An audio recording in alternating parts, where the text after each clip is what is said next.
Fliteboard. It's kind of like a water version or Back to the Future skateboard. I have terrible balance, but I'm going to give this a go, and if it works for me, I'm going to buy one. You know the story. A successful, stressed out Melbourne business owner sells everything up and makes a sea change to a beautiful spot like this in Byron Bay. So it's not surprising, with a clear mind, he dreamt up a game-changing design for out there.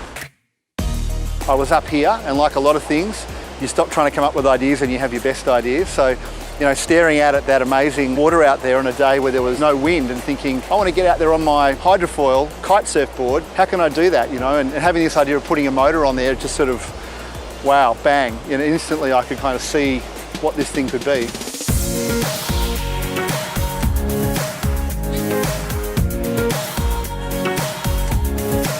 So David, this is the assembly plant. This is where it all comes together. Yeah, we're putting boards together here, and we've got eFoils in another area and batteries being assembled upstairs. And these props are all 3D printed, the first propellers. Funny story on that, my mum rang me up and said that there was a 3D printer for sale at Aldi.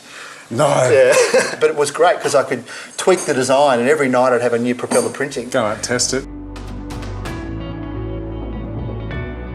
This gets really hot, this gets really hot, because it's all connected within this aluminium, and this is in the water and the air. It's acting as a natural heat sink. Exactly, right. so it's cooling those two systems. So that's a big part of the innovation that we've come up with for the product. Yep. So it's really as easy as that. That's in a way the big innovation. You're just able to slot that whole component four into bolts. the board. Yeah. That's incredible.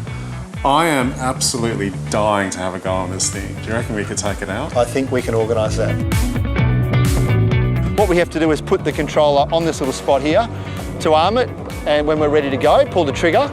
It'll be low power, and we use this plus button to go up through the gears. Sounds simple enough. Let's do it.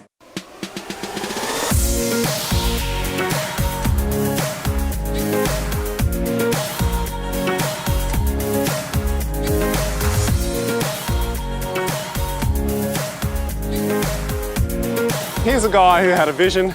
He stuck to it. He didn't cut any corners, and the end result is probably the best example of design innovation you're ever likely to see, and the most fun I've ever had in a wetsuit. This next innovation is by a father and son team who are serial innovators. Their current innovation is called Smart Moves.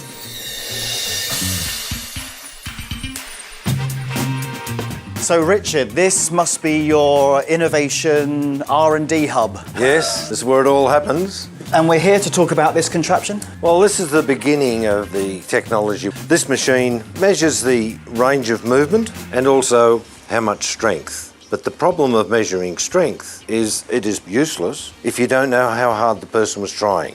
So Richard, you developed a machine that measures applied effort.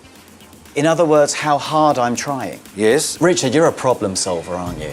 Absolutely. Why right. do you do it? Well, I like to do things that people say can't be done.